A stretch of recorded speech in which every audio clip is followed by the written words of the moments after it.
룻기 2장 1절부터 13절까지 말씀 우리 한 절씩 번갈아 가면서 공독하겠습니다.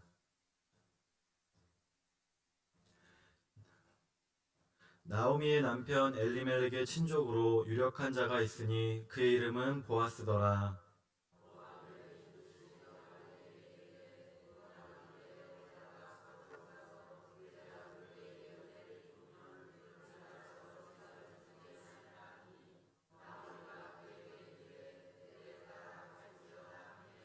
룻이 가서 베는 자를 따라 밭에서 이삭을 줍는데 우연히 엘리멜렉의 친족 보아스에게 속한 밭에 이르렀더라.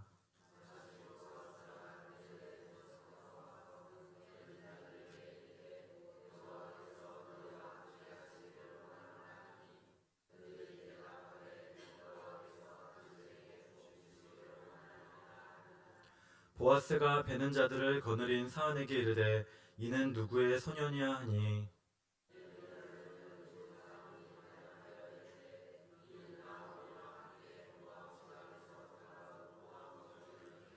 그의 말이 나로 베는 자를 따라 단 사이에서 이삭을 죽게 하소서 하였고 아침부터 와서는 잠시 집에서 쉰 후에 지금까지 계속하는 중이니이다.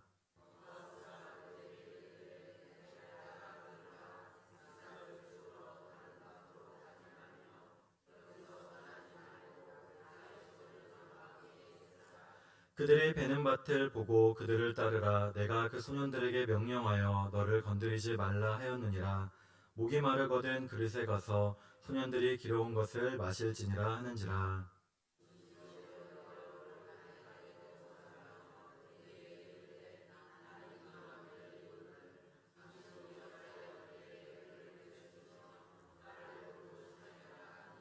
보아스가 그에게 대답하여 이르되 내 남편이 죽은으로 내가 시어머니에게 행한 모든 것과 내 부모와 고국을 떠나 전에 알지 못하던 백성에게로 온 일이 내게 분명히 알려졌느니라.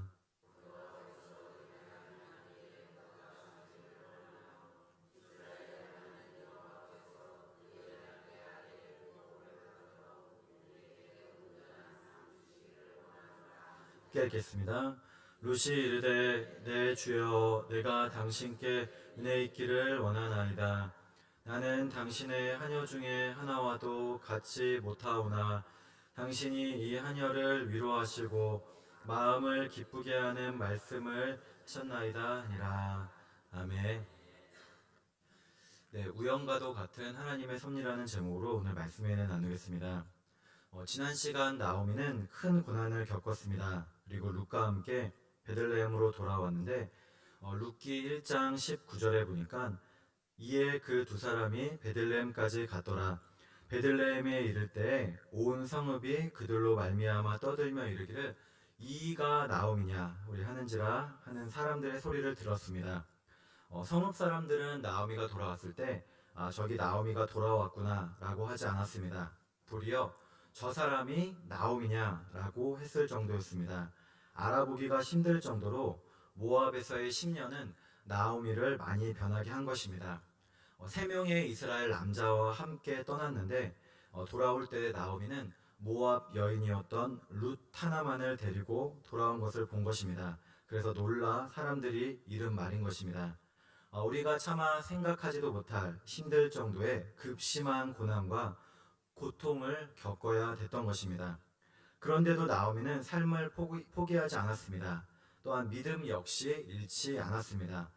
도리어 여호와의 손이 나를 치셨다. 우리 그렇게 고백하면서 다시금 하나님께로 돌이키기로 다시금 모압 땅을 떠나 베들레헴 성읍으로 돌아가기를 다짐한 것입니다.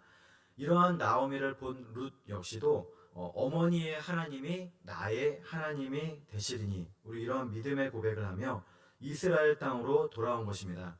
그래서 룻도 자신이 믿고 있던 신, 또 가족, 친척, 이웃을 떠나서 알지 못하는 백성, 이스라엘 민족이 사는 베들레헴 땅으로 나온 것입니다. 우리도 삶을 살아가다 보면은 좋은 일만 있으면 좋은데 그렇지 않을 때도 있음을 압니다. 그것이 우리의 잘못, 죄로 인한 것이든 또 아니면은 또 다른 어떤 이유에서든지 우리가 다 알 수는 없어도 누구나 다 힘든 것을 맞닥뜨려야 되는 것이 우리의 삶인 것입니다. 그런데 그럴 때 꼭 붙들어야 될 것이 있습니다. 바로 하나님께로 나아오는 것, 하나님께로 돌이켜야 되는 것입니다. 어떠한 고난이 있어도 우리는 하나님을 굳게 붙들어야 되겠습니다.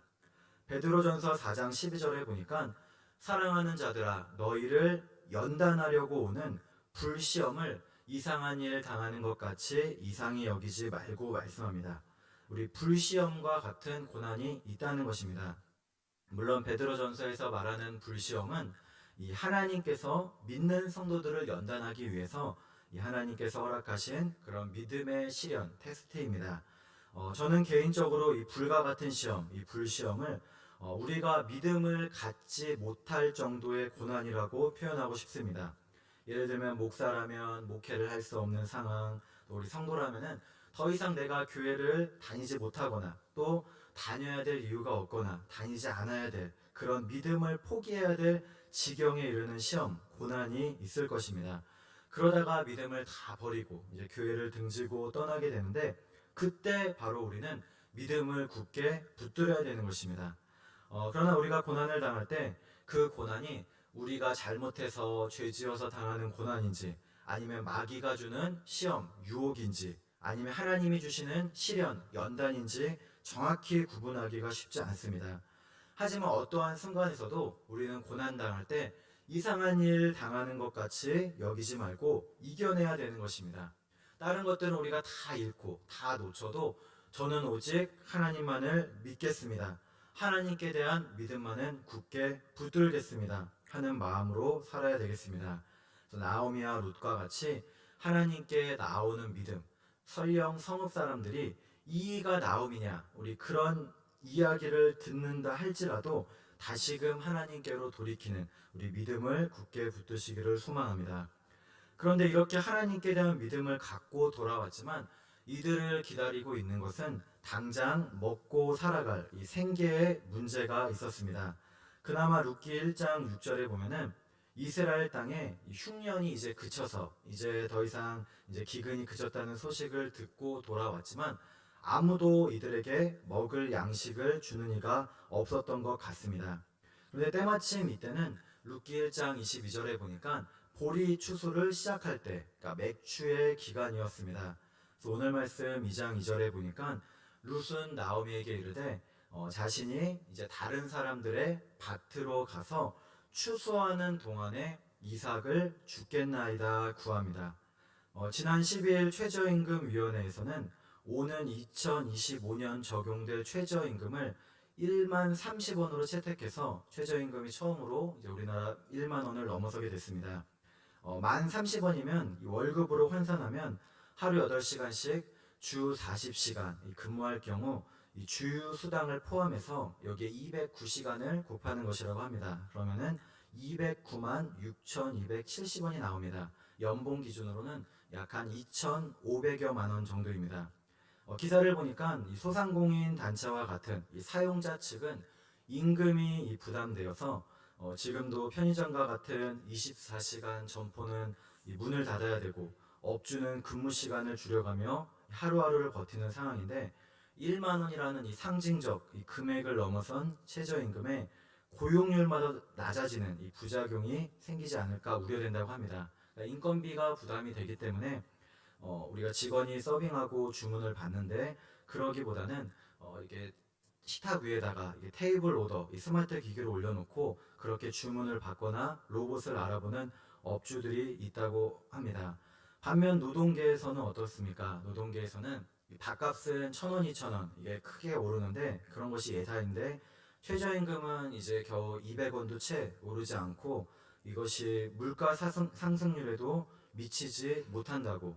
그래서 사실 뭐 좀 돈을 많이 버는 직업은 상관없지만 최저 시급이나 또 그조차도 받지 못하는 저임금 일하시는 분들의 처지가 더 악화될 것이라고 합니다. 어쨌든 최저 시급 결정은 언제나 노사 모두 만족하지 못하는 결과를 내기 때문에 어려운 문제임에 틀림없습니다. 최근 기사를 보니까 은퇴를 앞두고 이 자영업 창업에 도전하기보다는 회사 울타리를 벗어나지 않으려는 50대 직장인들이 늘고 있다는 것을 보았습니다.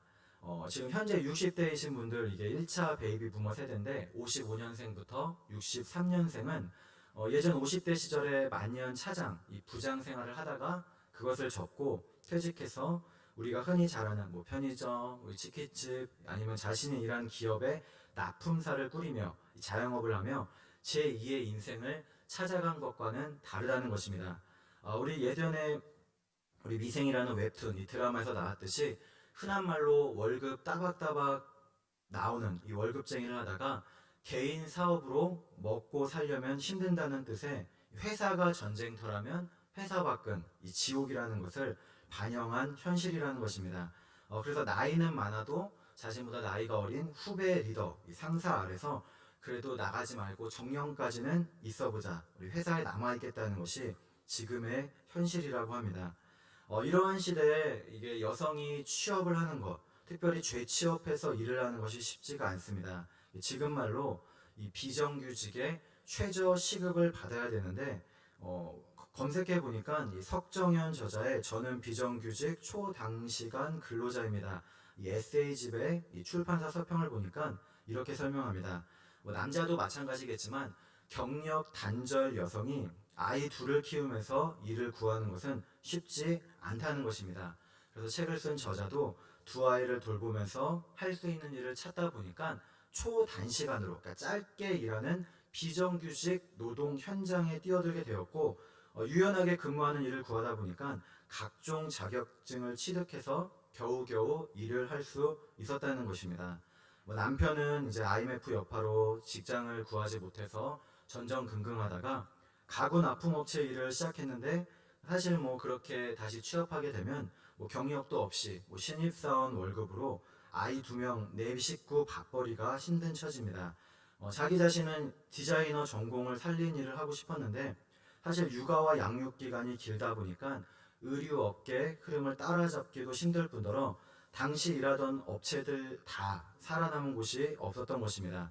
그래서 신문과 인터넷을 뒤지며 일을 찾다가 어느 대학교 평생교육원 경력 단절 여성을 위한 취업 연계, 그 지역 인적 자원 개발 프로그램에서 논술 지도사 과정을 이제 했는데 이것만 하나만 하면은 될 줄 알았는데 그렇지 않았다는 것입니다. 또 거기선 더 다른 것도 하라고 해서 논술에서 미술 심리 치료로 또 독서 지도, 독서 치료, 동화 구연, 창의 영재 지도사, 체험 역사 논술 지도사, 자기주도 학습 지도사, 방과후 매니지먼트, 방과후 아동 지도사, 진로 탐색 상담사, 직업 상담사, 토론 지도사, 컴퓨터 활용 능력, 가정 폭력 전문 상담원, 사회복지사, 그리고 준사서 자격증을 얻기에 이른 것입니다.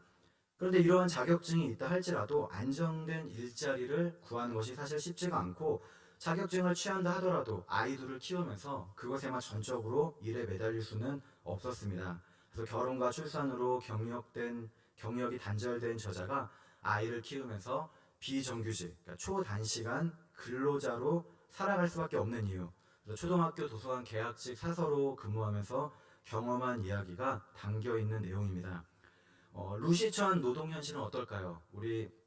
저도 사실 노동 근로 이런 말은 거의 아마 아예 안 쓰는데 루시천 작업 환경, 루시천 근로 상황을 오늘 말씀을 통해 살펴보면 이렇습니다. 오늘 2절 말씀에 보면은 먼저는 스스로가 누구에게 은혜를 입으면이라고 표현합니다.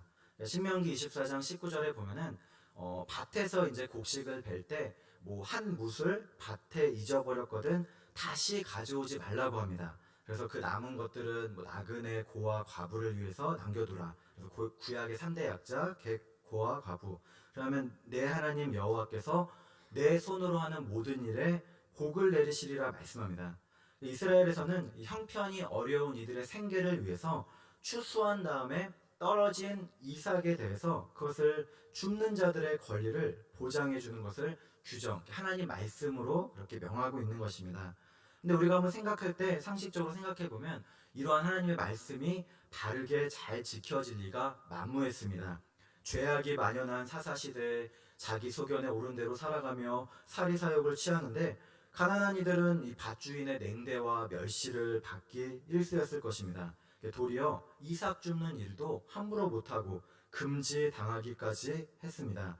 거기에 더해서 룻은 지금 이스라엘에 와서 일을 하는데 사실은 룻은 모압 여인, 지금 우리식으로 말하면 외국인 근로자였고 또 그조차도 모압과 이스라엘 민족은 이 사이가 좋지 않은 그런 나라, 그렇기 때문에 더더욱 어려운 처지였습니다. 2장 6절에도 보니까 그 사환이 이르기를 모압 지방에서 돌아온 모압 소녀, 그래서 두 번이나 모압에 대해서 표현하면서 모압에 대한 어떤 반감, 이 배척을 보여줍니다. 또 9절에도 보면은 보아스가 내가 그 소년들에게 명령해서 너를 건드리지 말라 하였느니라. 우리 그것을 거꾸로 생각해 보면 룻은 낯선 이방 모압 여인이었고 든든한 보호자가 없이 홀로 된 여인이었기 때문에 아마도 괴롭힘을 당할 일이 충분히 있었을 것입니다. 어쩌면 지금과 같이 그나마 사회법으로 노동법으로 보호되고 보장받는 현실도 아니고 또 뭐 최저시급이 있는 것도 아니라 설령 하나님의 말씀이 있다 할지라도 그조차도 지켜지지 않는 죄악이 만연한 시대에 생계를 위해서 나왔던 것입니다. 그런데 룻은 이러한 상황 가운데서도 나오미와 마찬가지로 굳건한 믿음을 가졌습니다. 우리 같으면 신세한탄하고 외국에 와서 내가 이게 뭐냐 그랬을 텐데 포기하지 않고 또 믿음도 잃지 않았습니다. 물론 이제 어머니에 대한 효성이 지극한 것도 있지만 무엇보다도 그 스스로가 나온 길이고 누구에게 은혜를 입으면 이삭을 주겠나이다 하는 결연한 믿음으로 나아간 것입니다. 우리도 우리가 해야 될 때 도무지 답이 없고 우리 계산이 안 되는 상황 가운데 우리 처할 때가 많을 수 있습니다. 그런데 그때에도 하나님께서는 우리 삶의 길을 열어주시고 인도해 주심을 알아야 되겠습니다. 시편 119편 105절에 보니까 주의 말씀은 내 발의 등이요 내 길에 빛이니이다 말씀합니다. 우리 캄캄한 어둠과 같은 고난의 긴 때를 지난다 할지라도 하나님께서는 우리의 발걸음을 인도해 주시기를 원하십니다. 그래서 우리의 발에 등이 되어 주시고 또 길에 빛이 되어 주셔서 말씀 가운데 선하게 힘을 주시고 능력을 주시고 이끌어 주심을 믿어야 되겠습니다. 우리 고난의 자리에서도 우리가 다시금 일어서는 것, 오늘 룻과 나오미의 가정에 일어난 일을 우리가 입으로 다 말할 수 없을 정도의 힘든 일이지만 그 고난 가운데서도 삶을 포기하지 않고 나아가기로 다짐하는 것, 내가 살아야 되겠다 나아가는 것이 우리의 믿음의 고백이라는 것입니다. 토니 로빈슨, 그러니까 앤서니 로빈슨의 내 안에 잠든 거인을 깨워라, 다시 이제 재출간되었는데 자기 개발서이긴 하는데 여기에 보니까 나이아가라 증후군에 대해서 나옵니다. 그래서 우리 삶을 이제 강으로 생각해 보자는 것입니다. 그러면 대부분의 사람들은 어디로 가고 싶은지 내가 결정하지도 않은 채 인생의 강으로 뛰어듭니다. 그런데 그렇게 얼마 가지 않아 빠르게 휘몰아치는 급류에 휘말리는데 여기서 급류라는 것은 지금 현재 내 눈앞에 맞닥뜨린 사건, 두려움, 도전들입니다. 또 강을 따라가다 보면 갈림길이 만나도 어디로 내가 가고 싶은지 또는 어느 방향이 나에게 옳은 길인지 의식적으로 결정하지 않는다는 것입니다. 그냥 그저 물줄기를 따라 흘러가다 산다는 것입니다. 우리가 가진 가치관에 따라 사는 것이 아니라 환경이 지시하는 대로 살아가고 또 그러다 보면 내가 삶을 통제할 수 없다고 느끼게 되는 것입니다. 그런데 어느 순간 그렇게 가다 보면 어떻습니까? 우리 폭포가 나오는 것이죠. 그래서 맹렬한 물소리에 정신이 번쩍 드는데 이미 나에게는 아무런 노가 없이 배를 타고 저 앞에 나이아가라 폭포 바로 몇 미터 앞까지 다다른 것을 발견하면서 그때는 이미 늦었죠. 오, 이럴 수가 안 돼 외치지만 이미 너무 늦어서 폭포 아래로 추락하고 만다는 것입니다. 그래서 때로는 우리가 감정의 추락을 경험하기도 하고 또 신체, 건강의 추락, 또 재정, 물질의 추락을 경험하기도 하는 것입니다.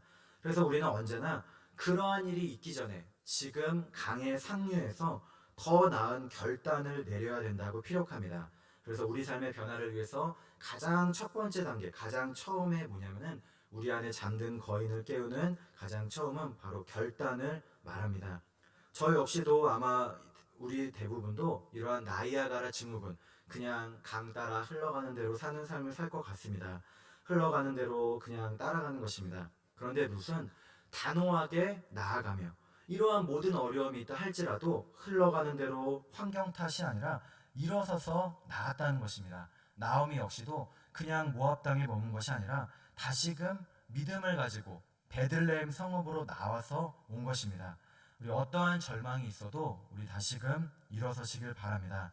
우리 하나님을 믿는 것을 우리가 결코 포기해서는 안 되는 것입니다.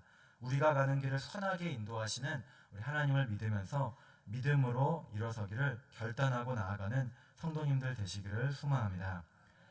두 번째로 이러한 믿음의 삶을 살아갈 때 하나님께서 놀라운 일을 예비하시면서 그분의 일을 펼쳐 나가심을 보게 된다는 것입니다. 3절에 보니까 룻이 가서 베는 자를 따라 밭에서 이삭을 줍는데 우연히 엘리멜렉의 친족 보아스에게 속한 밭에 이르렀더라 말합니다. 1절에는 보니까 이 나오미의 남편 엘리멜렉의 친족으로 유력한 자, 우리 성경 하단에 보니까 이 부호로 소개되는 이 보아스를 소개합니다. 그러니까 보아스는 유력한 자산가, 또 마을에서 명명 있는 유지입니다. 그런데 룻이 간 발걸음이 우연하게도 보아스에게 속한 밭에 이르렀음을 성경은 말씀하는 것입니다. 4절에도 보니까 그때 마침 보아스가 베들레헴에서부터 와서 말하면서 보아스와 룻의 조우가 이루어짐을 보게 됩니다. 4절에서 나오는 마침은 이 주석을 보니까 히브리어로 왜 힌네인데 직역하면은 그런데 보라입니다. 그런데 보라, 그러니까 룻이 이삭을 죽기 위해 발걸음을 한 곳이 우연하게도 보아스에게 속한 밭이었는데 그런데 보라 그러면서 우리로 하여금 주의를 환기시키며 공교롭게도 마침 보아스가 그 밭에 왔음을 성경은 말씀하는 것입니다. 사람이 보기에는 이 모든 것이 우연한 일 같지만 사실상 하나님께는 필연인 섭리인 것입니다. 그래서 하나님께서는 보이지 않는 손으로 룻과 보아스의 이 발걸음을 인도하셔서 둘이 딱 그 시간에 만날 수 있도록 은혜와 섭리의 역사를 베푸신 것입니다. 우리 역시도 이러한 하나님의 섭리, 우리 인도하심이 있음을 믿어야 되겠습니다. 성경의 예를 찾아보면은 창세기 24장에 우리 아브라함의 종 엘리에셀은 이삭의 아내를 구하려고 메소보다미아 나홀의 성에 이릅니다. 그런데 거기에 가면 아는 사람도 없고 누구한테 물어볼 수도 없어서 이제 기도를 했는데 성중 사람의 딸들 중 물을 기르러 나올 때 한 소녀에게 내가 물을 달라고 청했을 때 물을 드리겠습니다 도움을 주고 또 낙타에게도 마시게 하리라 하면은 이삭을 위해 정하신 자로 배필로 알겠나이다 그렇게 기도를 드립니다. 그런데 창세기 24장 15절에 보니까 말을 마치기도 전에 리브가가 물동이를 어깨에 메고 나오니 말씀합니다.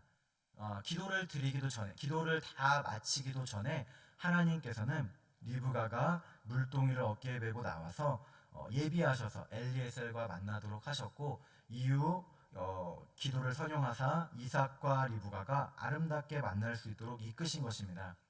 우리가 요즘 살펴보는 말씀에도 에스더 6장 1절에 보니까 그날 밤에 왕이 잠이 오지 아니하므로 명령하여 역대일기를 가져다가 자기 앞에서 읽히더니 말씀합니다. 아하스웨로 왕이 불면증에 시달렸는데 이로 인해서 공교롭게도 이 모르드게의 공적이 적힌 부분을 읽게 되고 모르드게의 정적인 하만이 모르드게를 존귀케 하는 일을 명하게 되는 것입니다. 실로 이 모든 일이 우리가 볼 때는 단지 우연으로 된 것처럼 보이지만 사실상 우연이 아닌 것입니다. 바로 하나님께서 섭리하사 주관하신 것입니다. 이 세상의 모든 사람들, 우리 왕들조차도 우리는 다 누구나 자기 뜻과 마음대로 살아가는 것처럼 보입니다. 하지만 그 이면에는 하나님의 주장과 섭리가 있음을 알아야 되겠습니다. 마태복음 10장 29절에 보니까 참새 2마리가 한 아사리온에 팔리지 않느냐 그러나 너희 아버지께서 허락하지 아니하시면 그 하나도 땅에 떨어지지 아니하니라 말씀합니다. 공중의 새도 먹이시고 들의 백합화도 입히신 하나님께서 그분의 보이지 않는 은혜와 자비의 손길로 우리를 인도하셔서 하나님의 신묘 막측한 섭리를 보여주신다는 것입니다. 하나님께서 일하시는 것입니다.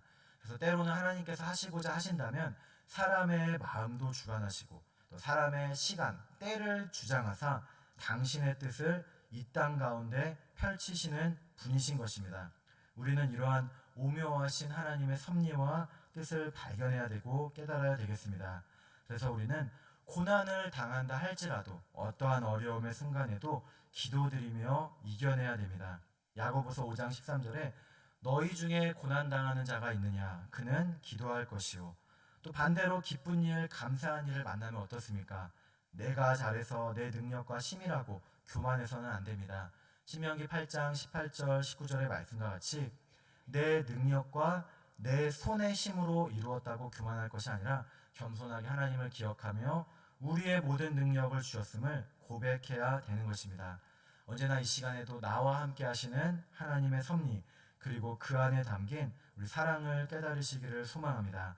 하나님께서 우리 삶에 개입하시고 이끄시고 함께 일하심을 깨달을 때 그때 우리가 진정으로 감격하고 믿음을 가질 수 있을 줄 믿습니다. 끝으로 이러한 가운데서 룻은 최선을 다해 그의 일을 감당한 것을 보게 됩니다. 우리가 뭐 하나님의 섭리가 있고 또 우연한 일 같지만 하나님이 인도하시고 그러니까 가만히 있으면 되겠지. 우리 그렇지가 않습니다. 룻이 고난 가운데서도 일어나 결단한 것처럼 우리 역시도 우리가 할 수 있는 최선을 다하되 하나님의 도우심을 잊기를 힘써야 됩니다. 앞서 룻은 힘든 환경, 상황 가운데 처했음을 우리가 살펴보았습니다. 그런데 그러한 근무 환경 조건이 열악한 가운데서도 열심히 살려고 노력했습니다. 부모와 고국을 떠나서 알지 못하는 백성, 외국에 와서 이삭을 줍는 하찮은 일을 할지라도 자신의 처지를 비관하거나 또 부정적으로 생각하지 않은 것입니다. 도리어 이러한 일을 통해서라도 나오미를 봉양하고 또 삶을 살아갈 수 있는 것에 감사하며 최선을 다해 일을 감당한 것입니다. 7절에 보니까 이 사원의 말이 아침부터 와서는 잠시 집에서 쉰 외에 지금까지 계속하는 중이라고 전합니다. 이삭을 줍는데 대충 줍지 않은 것입니다. 시간상 12시간 정도 밭에 머물면서 아침, 그러니까 미명 새벽녘부터 저녁 해질녘까지 이삭을 주었습니다. 집에서 쉬었다는 것은 밭에서 일하는 사람들을 위해서 휴식처로 지어놓은 움막, 잠시 잠깐 머무는 오두막과 같은 임시 거처를 말합니다. 근데 거기에서 잠깐 거처하면서 조금이라도 더 많이 주어가기 위해서 그것을 떠나지 않고 계속 머무른 것입니다. 또 보아스가 이제 룻을 보고는 일부러 곡식다발에서 곡식을 떨어뜨리라 은혜를 베풀어 준 것도 있지만 어쨌든 그 주은 양을 보니까 룻기 2장 17절에 보니까 보리가 한 에바쯤 되는지라 이것은 약 23리터, 그러니까 12대, 13대 정도 되는 양입니다. 룻이 얼마나 많이 힘들었을까, 얼마나 많이 고생했을까 우리가 생각해 볼 수 있는 대목입니다. 하지만 10년이 넘도록 기근 가운데 고생했기 때문에 아마도 룻의 입장에서는 그 죽는 시간이 참으로 행복하고 즐거운 시간이었을 것 같습니다. 일을 할 때 일은 허리가 끊어질 정도로 고되었지만 아마도 일을 할 수 있는 기쁨이 컸을 것입니다. 그리고 룻기 2장 14절에 보니까 일하는 사람들 보아스가 불러서 함께 먹을 때 함께 식사하는 사환들 또 삭슬 받는 일꾼들 그 여종들과 함께 먹으면서 아마도 잔치 자리와 같은 느낌을 받았을 것 같습니다. 룻에 대한 소문은 이 보아스뿐만 아니라 성읍에서도 인정받고 사랑받으며 종들조차도 알 정도였습니다. 11절에 보니까 보아스가 그에게 대답하여 이르되 내 남편이 죽은 후로 내가 시어머니에게 간 모든 것과 내 부모와 고국을 떠나 전에 알지 못하던 백성에게로 온 일이 내게 분명히 알려졌느니라. 룻에게 보아스는 호의를 베풀었지만 룻 역시도 그 보아스가 베푼 호의를 감사하고 겸손하게 받아들였습니다. 우리 역시도 마찬가지입니다. 우리도 이 땅을 살아가는데 모든 것이 하나님의 섭리고 우연이니까 가만히 있으면 되겠지. 그렇지 않습니다. 아무런 노력이나 애씀이나 수고 없이 하나님의 도우심만을 바란다는 것은 하나님의 섭리와 뜻을 바르게 깨닫지 못하는 일과 같습니다. 달란트 비유에서와 마찬가지로 착하고 충성된 종이 되어서 적은 일에도 충성할 때 우리 하나님의 즐거움의 자리, 우리 잔치 자리에 참여할 줄 믿습니다. 그때 하나님이 부어주시는 은혜가 넘칠 줄 믿습니다. 그래서 하나님께서 하시고자 하시면 물질의 문제도 열어주십니다.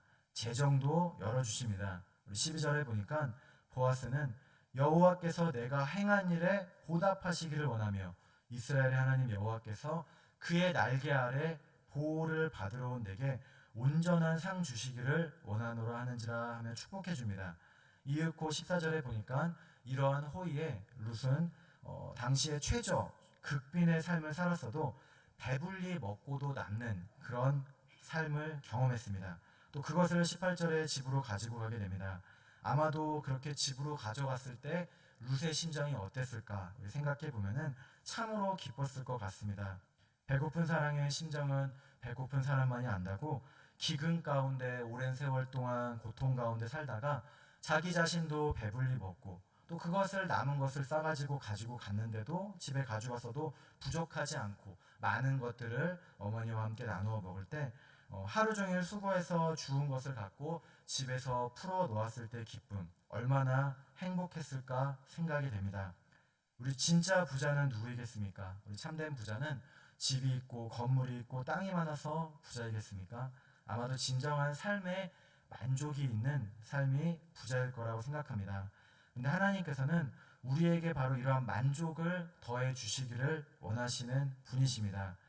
비록 룻은 오늘 고달프게 일을 하였어도 하루 종일 허리를 구부리며 쭈그려 앉아 일했어도 사랑을 받고 은혜를 받고 평안함을 누렸습니다.